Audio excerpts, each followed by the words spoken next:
Latest product की knowledge पाने के लिए सब्सक्राइब करें एसएस प्रोडक्ट नॉलेज, साथ ही प्रेस करें बेल आइकन को ताकि आने वाले वीडियो के नोटिफिकेशंस आपको मिलते रहें।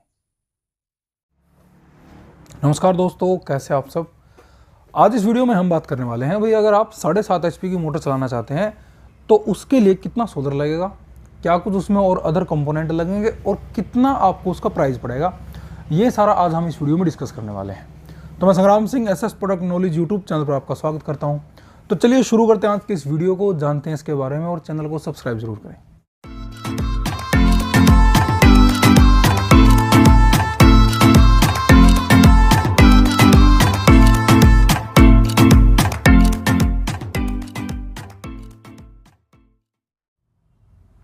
तो भाई बात हो रही है 7.5 HP मोटर की।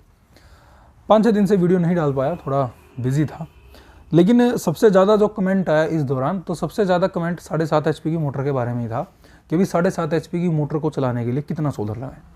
देखिए, वैसे तो मैं मोटर के ऊपर बहुत सी वीडियो हमने बना चुके हैं और आप उन पर जाकर देख भी सकते हैं भाई 5 HP, 10 HP, 15 HP कि उसके लिए कितना सोलर चाहिए। लेकिन एक बार मैं फिर से इसमें रिपीट कर देता हूँ, जितने HP की आपकी मोटर है, अगर आप उस मोटर को चलाना चाहते हैं तो कम से कम आपको उसके नियर अराउंड सोलर रखना है।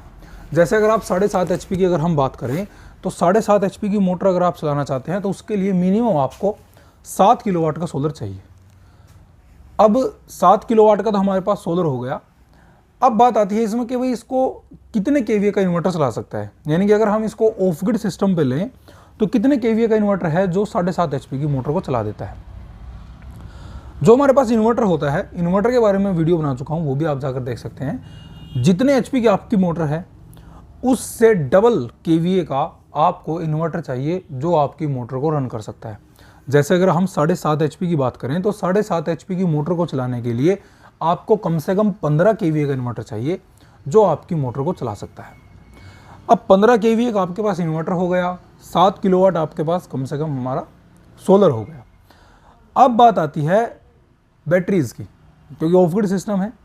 अब 15 केवीए का जो इन्वर्टर है, 15 केवीए का इन्वर्टर आपको कम से कम 20 बैटरीज में आता है, यानी कि 240 वोल्ट में ये जो इन्वर्टर आता है वो 15 केवीए का कम से कम 240 वोल्ट में आता है, यानी कि 20 बैटरीज आपको चाहिए।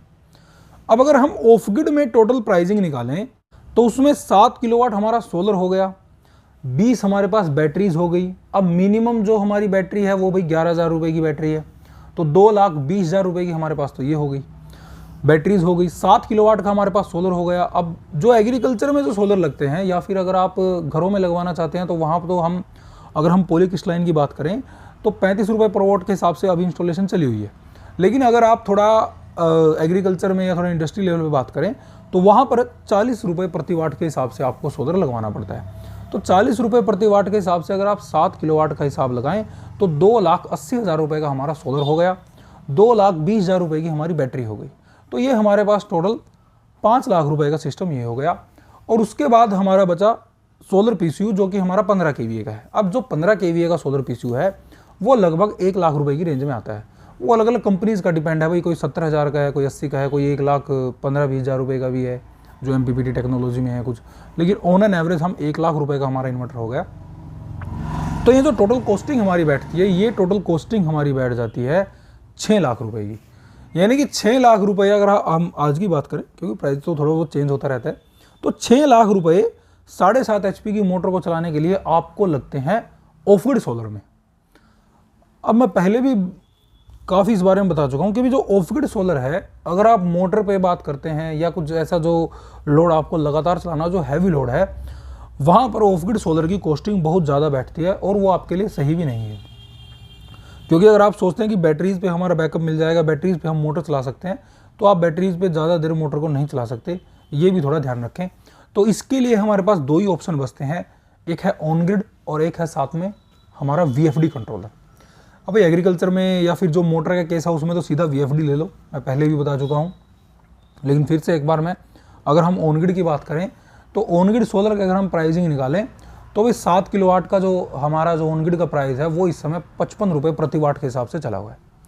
उसमें हमारा सोलर भी हो गया, सोलर पैनल हो गया, उसमें हमारा इन्वर्टर भी आ गया, जो आपका MPPT जो ऑन ग्रिड इन्वर्टर है, उसमें हमारी इंस्टॉलेशन भी हो गई, वायरिंग वगैरह भी हो गई, लेबर चार्जेस वगैरह सारा अगर हम कंप्लीट सेट की बात करें तो 55 रुपये पर प्रति वॉट के हिसाब से हमारी जो है कॉस्टिंग निकलती है ऑन ग्रिड सोलर में। अब इसमें थोड़ा खर्च एक्स्ट्रा रह जाता है अर्थिंग वगैरह का, या फिर कई जगह ऐसा है कई कंपनियां अर्थिंग भी लगा कर देती हैं, लेकिन इसमें लगभग कवर हो जाती हैं सारी चीज़ें। तो 55 रुपये प्रति वॉट के हिसाब से अगर हम 7 किलोवाट का हिसाब लगाएं तो 3,85,000 रुपये का हमारा टोटल ऑन ग्रिड सोलर का खर्च आता है। अब यहाँ एक प्लस पॉइंट तो ये है कि भाई इसमें आपको जैसे बैटरीज वगैरह चेंज नहीं करनी। हाँ, इसका ड्रॉबैक ये है, एक ड्रॉबैक इसका है, अगर आपके पास ग्रिड नहीं है तो ये आपका काम नहीं करता, तो ये थोड़ा सा इसका ड्रॉबैक है। लेकिन 3,85,000 रुपये में आपको ऑन ग्रिड सोलर हो गया, साथ ही साथ आप आपकी मोटर भी चला सकते हो, आप अन्य लोड भी अपना चला सकते हो। अब इसमें अगर हम बात करें VFD की, क्योंकि जो चला हुआ है और जो मोटर के केस में ज़्यादातर लगता है, अब VFD कंट्रोलर की अगर हम बात करें तो 40 रुपये प्रति वॉट के हिसाब से अगर हम 7 किलोवाट सोलर की बात करें तो हमारा भाई 2,80,000 रुपये का सोलर हो गया। और जो हमारा VFD है, जो 7.5 HP का जो VFD आता है, वो लगभग 35,000 रुपये के आसपास आता है। अब 35,000 रुपये का हमारा वो हो गया, 2,80,000 रुपये हमारे सोलर के हो गए कंप्लीट सेट के, और 35,000 रुपये हमारे उसके हो गए VFD कंट्रोलर के। तो ये हमारे पास हो गया 3,15,000 रुपये। 3,15,000 रुपये खर्च करके आप अपनी 7.5 HP की मोटर को चला सकते हैं। उसमें आपका सोलर भी हो गया, उसकी इंस्टॉलेशन भी हो गई, उसकी वायरिंग वगैरह भी हो गई, साथ ही साथ आपका VFD कंट्रोलर भी उसमें हो गया, यानी ये सारा कंप्लीट आपका हो गया। अब बात करते हैं भाई, ये तो हमारा हो गया अगर आप डायरेक्टली लगवाना चाहते हैं, जैसे डायरेक्टली आप किसी से संपर्क करते हैं या हमसे संपर्क करते हैं, हमसे डायरेक्टली इंस्टॉल करवाते हैं। लेकिन अलग अलग स्टेट्स में अलग अलग स्कीम्स चली होती हैं सरकार की। अब जैसे मैंने हरियाणा के ऊपर एक इससे पहले वीडियो बनाई थी कि जो सरकार की जो सब्सिडी है वो कितनी है। अगर आप हरियाणा से हैं तो आप वहाँ पर जाकर देख सकते हैं, सब्सिडी में ये आपको बहुत ही सस्ता पड़ता है, क्योंकि इसमें जो और सबसे बड़ी बात है, सब्सिडी पहले आपको काट कर मिलती है, यानी कि ऐसा नहीं है कि आपको फुल प्राइस पे करना पड़ेगा उसके बाद आपको सब्सिडी मिलेगी। आपको सब्सिडी काटने के बाद ही आपको प्राइस देना होता है, जो भी उसकी प्राइसिंग है 50,000, 60,000, 1 लाख जो भी है, तो उतने आपको प्राइस देना होता है। तो अगर आप सब्सिडी के द्वारा लगवाना चाहते हैं तो आप अपने नज़दीकी ADC ऑफिस में, आप किसी भी स्टेट से हो, किसी भी डिस्ट्रिक्ट से हो, अपने डिस्ट्रिक्ट में जाएं, वहाँ पर ADC ऑफिस में आप पता करें कि भाई क्या स्कीम चली हुई है, कैसे कैसे आप इसको अप्लाई कर सकते हैं। ये आप तो CSC सेंटर हो गए हैं, आप वहाँ से भी इसको पता कर सकते हैं। तो जो भी आपका स्टेट है, जो भी आपका डिस्ट्रिक्ट है, वहाँ क्या स्कीम चली हुई है, अगर आप गवर्नमेंट की सहायता लेना चाहते हैं तो गवर्नमेंट की सहायता भी ले सकते हैं। ओपन मार्केट का प्राइस क्या है वो मैंने आपको बता दिया। अब ये तो बात हो गई हमारी 7.5 HP की मोटर की। अब बात करते हैं पैनल की, कि भाई आपको पैनल कैसे चूज करना है। जैसे 330 वोट का है, 320 वोट का है, 450 वोट का है, क्योंकि मेरे पास कमेंट आते हैं भाई पैनल को हम कैसे चूज करें, कि भाई हमें जैसे मैंने बता दिया भाई 7 किलोवाट आपको सोलर चाहिए, लेकिन 7 किलोवाट आप अगर 450 वोट के हिसाब से देखें आप, तो जो है भाई ये तो 7 किलोवाट बहुत कम पैनल्स में आपका कवर हो रहा है, 15 पैनल में लगभग ये कवर हो जाएगा आपका।